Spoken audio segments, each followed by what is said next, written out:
हुजूर की कुर्बत का जरिया भी दरूद है। कौन सा मोमिन होगा जिसको हुजूर के दीदार का शौक नहीं है। कसरत दरूद की बरकत यह है कि हुजूर का दीदार नसीब होता है। हुजूर का दीदार नसीब हो जाए तो बताओ और क्या चाहिए। अल्लाह अकबर। फरमाया जो मेरे ऊपर एक मर्तबा दरूद भेजता है अल्लाह उस पर 10 रहमतों का नज़ूल फरमाता है। और एक हदीस में आया जो एक मर्तबा मेरे ऊपर दरूद भेजता है अल्लाह उसके 10 गुनाह माफ़ करता है, 10 दर्जे बुलंद करता है और 10 रहमतों का नज़ूल फरमाता है। तो दरूद पढ़ा हुजूर पे काम अपना बन रहा है। तो दरूद पढ़ने से इंसान का बातिन संवरता है, अंदर पाकीज़गी नसीब होती है, गुनाह धुलते हैं, ऐब धुलते हैं, परेशानियां ख़त्म होती हैं, मुसीबतें, आलाम, मसाइब, दुख, टेंशन, परेशानी जो कुछ भी है ये ख़त्म होता है। और दरूद पुरसुकून बना देता है इंसान। राहत बख्श है वजीफ़ा, सुरूर अंगेज़ है ये वजीफ़ा, नूर बेज़ है ये वजीफ़ा, माहौल में शगुफ्तगी पैदा कर देता है। अगर दरूद शरीफ पढ़ोगे तो तुम्हारी बहुत सारी परेशानियां ख़त्म हो जाएंगी, तुम्हारे दुखों का मदावा होगा, तुम रिलैक्स हो जाओगे दरूद पढ़ने। ये दरूद शरीफ की बरक़ात है। एक मर्तबा दरूद पढ़ने से 10 रहमतें नाजिल होती हैं। और जो बार बार हुजूर पे दरूद पढ़ता है तो बताओ कि कितना बड़ा ज़ख़ीरा रहमतों का उसके अतराफ़ में फैल गया।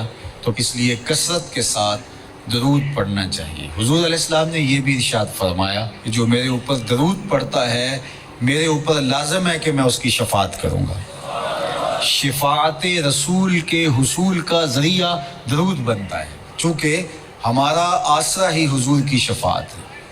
वो दामन शफ़ाअत खोलेंगे तो हम गुनाहगारों का काम बनेगा। और वो नसीब कैसे होगी हुजूर अलैहिस्सलाम की शफ़ाअत? कसरत दरूद से। ये भी इरशाद फरमाया आका करीम ने, क़यामत के दिन मेरे सबसे ज़्यादा करीब वो होगा जो कसरत के साथ मेरे ऊपर दरूद पढ़ने वाला हो। अल्लाह का फरिश्तों की मजलिस में हुजूर की सना करना ये दरूद है। हुजूर की मदा फरमाना, महबूब की शानों को बयान फरमाना। ये सही बुखारी में सलात का तर्जुमा हज़रत अबूल आलिया रज़ियल्लाहु ताला अन्हु से किया गया। तो फिर दरूद का मफ़हूम बहुत वसी है। हुजूर की मदह व तौसीफ़, हुजूर के हुस्न का बयान, हुजूर के ख़साइल का उन्वान, आका करीम के शमाइल का तज़किरा, हुजूर अलैहिस्सलाम के फ़ज़ाइल की बातें, हुजूर की अज़मतों का उन्वान, ये सब कुछ दरूद के ज़ुमरे में आता है। और फिर साथ सीगा भी दरूद का हो और उसमें शानें भी हुजूर की हों, जिस तरह दरूद ताज में है। तो उसमें हुजूर पर दरूद भी भेजा गया और साथ हुजूर की अज़मतों को भी बयान किया गया। तो ये एक खूबसूरत गुलदस्ता बन गया। दरूद शरीफ के जो मफ़ाहीम बयान किए गए हैं उन सब मफ़ाहीम को ये अपने जिलो में लिए हुए है ये दरूद। तो कसरत के साथ हुजूर अलैहिस्सलाम पर दरूद पढ़ने की तलकीन फरमाई गई। हज़रत उबई बिन काब रज़ियल्लाहु ताला अन्हु फरमाते हैं कि आका करीम ने तरग़ीब दी दरूद शरीफ पढ़ने की, बाकी उमूर और इबादत, ज़िक्र, फ़िक्र। तो मैंने अर्ज़ की, इरशाद फरमाए कि मैं आप पर किस मिक़दार में दरूद पढ़ूँ, कितना वक्त, कितना दरूद पढ़ूँ। तो आका करीम ने फरमाया माशिता, जितना तुम चाहो। फरमाते हैं मैंने कहा मैं चौथा हिस्सा दरूद पढ़ूँगा, बाकी 3 हिस्से दीगर इबादत और दीगर वज़ाइफ अज़कार बजा लाऊंगा। फरमाया जिस तरह तुम चाहो, जो तुम्हारी मर्जी, लेकिन अगर दरूद की मिकदार को बढ़ा दो तो तुम्हारे लिए बेहतर होगा।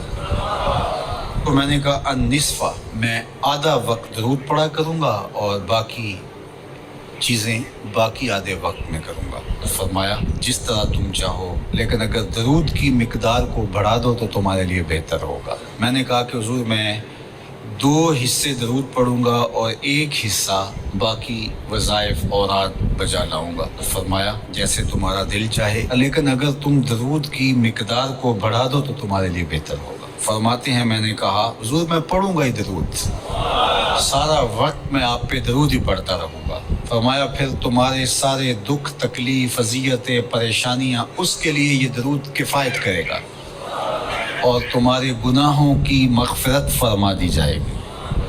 تمہاری پریشانیاں، تمہاری اذیتیں، تمہارے دکھ، دور موجود میں لفظ بولا جاتا ہے ٹینشن، تمہاری ساری ٹینشن، تمہارے سارے معاملات حیات کی بے ترتیبیاں، پریشانیاں، دکھ، اذیتیں، سب کچھ ختم ہو جائے گا۔